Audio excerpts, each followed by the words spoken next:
Well, friends, I've got a question.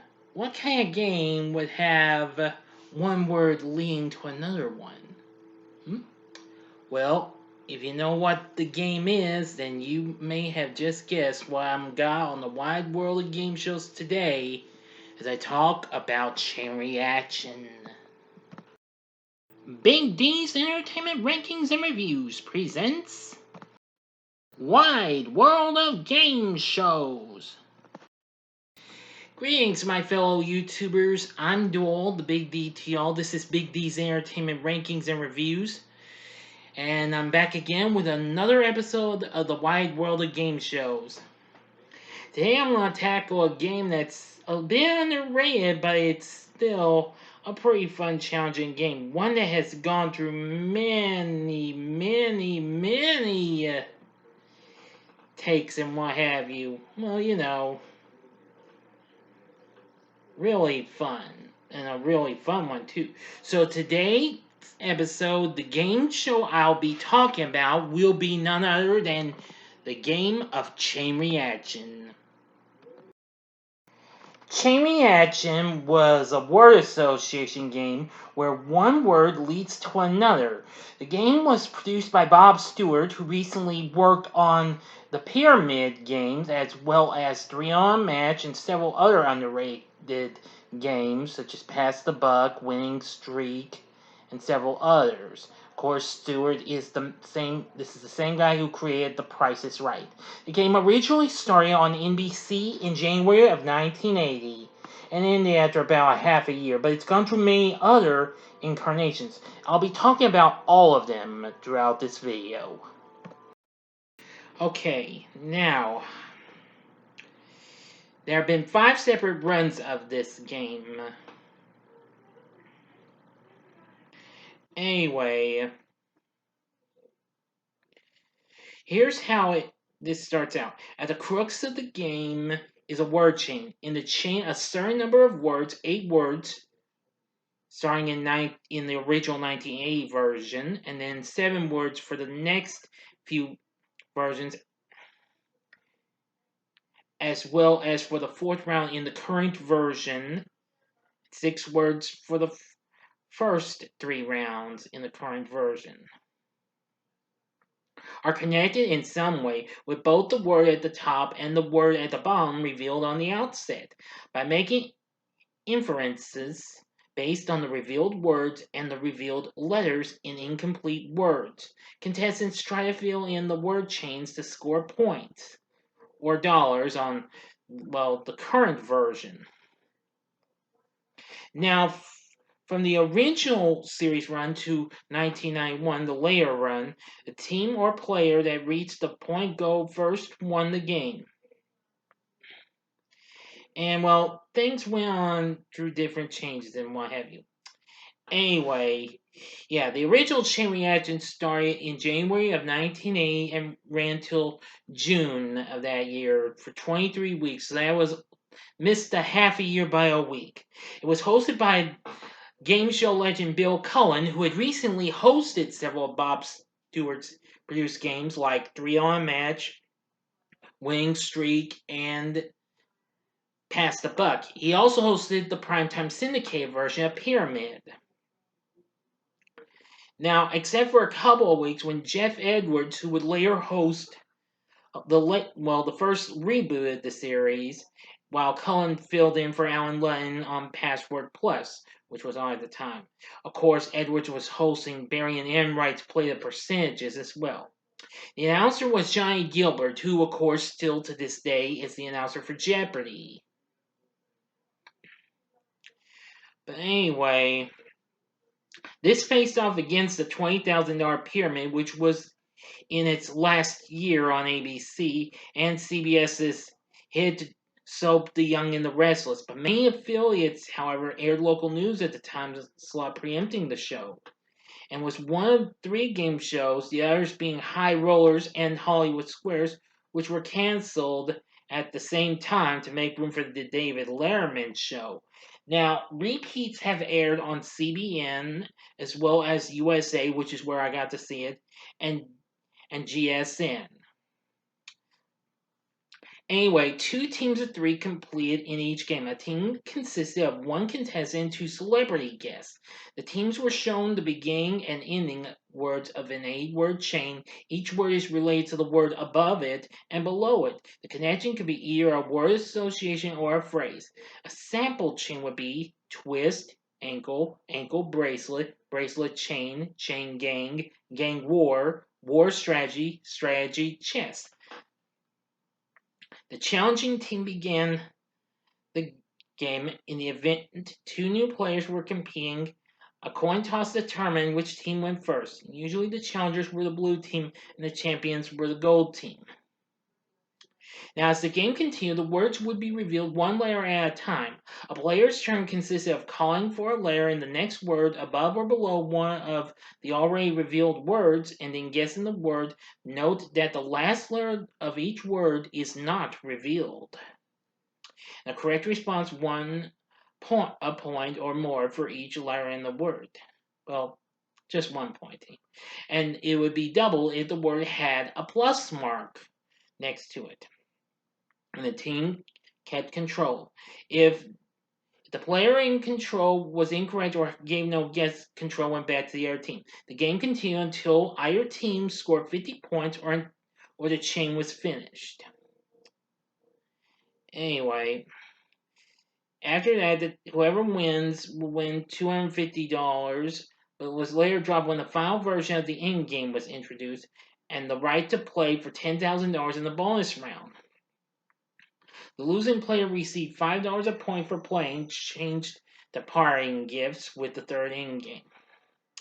The bonus round was instant reaction. The 2 celebrities from the winning team attempted to get the contestant to guess a series of words or phrases by constructing a question one word at a time. The celebrities alternated giving words to construct the question, then hit a bell signaling the contestant to respond. Cash was awarded to the contestant for every correct response. In the first format, the team was staked with $1 and had a 60-second time limit. Each correct response added 1/2 of a zero behind the 1, meaning that after 2 correct responses, the player would win $10. After 4, the player would win $100, and so on up to $10,000 maximum. For the next 4 weeks, the time limit was increased to 90 seconds. And the first correct response was worth $1, with the next 3 each adding a zero behind it. And then continuing on to the 9 words. The third format had the same time limit, but each of the first 9 correct responses was now worth $100. The 10th correct response increased the contestant's winnings to $10,000. Now, if at any point a contestant provided an incorrect response, a celebrity gave 2 words in succession, accidentally gave part of the answer, or passed the word was thrown out and gameplay continued to the next word. You'll hear the cuckoo clock. The champions remained on the show until they were defeated or until they won 10 matches. After this, Stewart later developed and expanded the bonus round of this into a game show called Go, which that happens to be the game I'll be talking about next time. Well, anyway, after that, NBC dropped the show. Later on in 1986, the Global Television Network in Canada, along with the USA Network, brought us the new Chain Reaction. Blake Emmons hosted the show for a few weeks before being replaced by Jeff Edwards. Now, USA started the season by airing several weeks of Edwards episodes, then showing Emmons' reign. Now, actually, Emmons was recently a contestant on The Joker's Wild, which would be the last game Bill Cullen hosted. But not his last new game, you know. But anyway, yeah. Now, each team comprised of 7 words, and the teams were reduced to 2 civilian players. Now, it was just about the same as before, and then the bonus was the bonus chain, and they could collect a cash jackpot by completing one last word chain. Now, they were shown the first word in a chain and the initial layer of the other words. One at a time, the players will guess at the next word in the chain. For each wrong guess, the next layer will be filled in and a layer deducted from their account.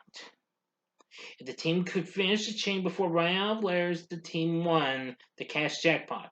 If not, they won $100 per word, including the one at the top. Anyway, yeah. Then that was removed later on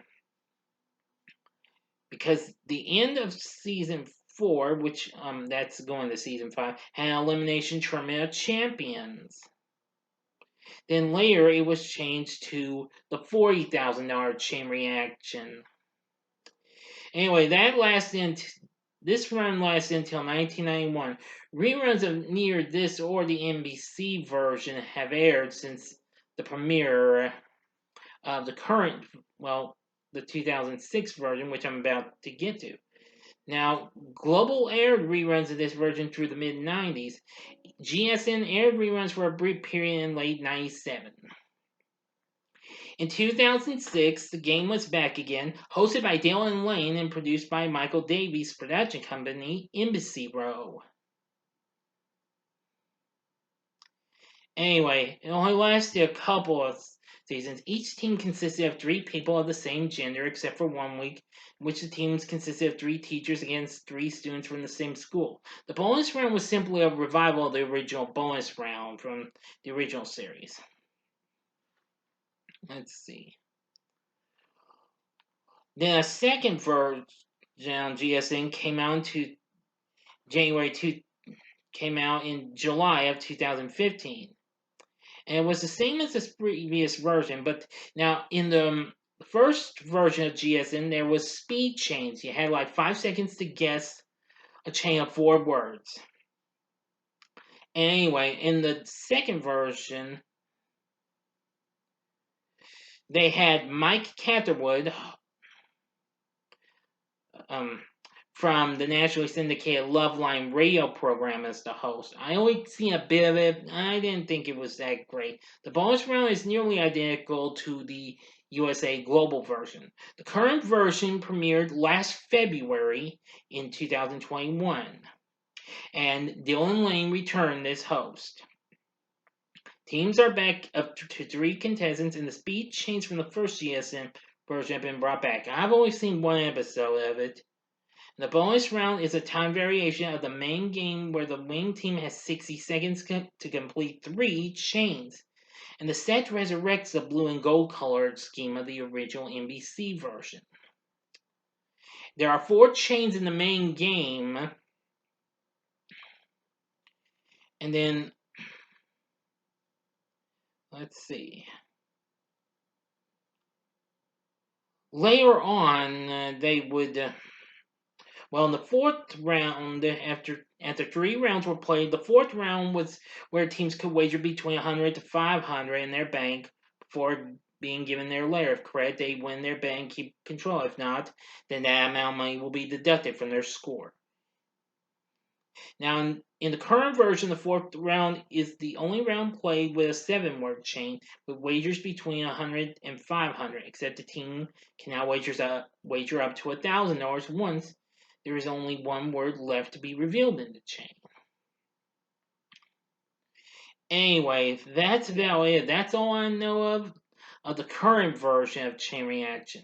But anyway, now you know about this game, and well, it's still doing well I say it's still doing very well in ways. Haven't really watched the new version. I still think it's good to see Dylan Lane back, though. I mean, I thought he was a pretty cool guy. Anyway, that's it. That's it for Chain Reaction and this Wide World of Game Shows episode. So, what do you think? Have you ever watched Chain Reaction? If you have, tell me which version did you like. Did you like the Bill Cullen version? Did you like the Global USA version with Blake Emmons or Jeff Edwards? Or do you like the current GSN series? If so, just pick which one you like. Okay?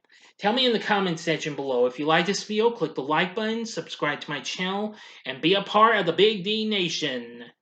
Stay tuned for a re-review of Toy Story coming up. But anyway, thanks for watching. And if you like this, consider checking out these previous episodes of the Wide World of Game shows. In the upper left-hand corner is the episode idea on another short-lived game with Bill Cullen, and that would be the last new game he did, Hop a Tail from 1984. Or go to the upper right-hand corner and see the episode I did for a game Cullen actually hosted after Chain Reaction came to an end, and that being the Goodson Tommen produced Blockbusters. Or go to the bottom left-hand corner and see the previous Wide World of Game Shows episode where I talk about the Barry and Enright produced show Bullseye. And the bottom right-hand corner is the button you can click to subscribe.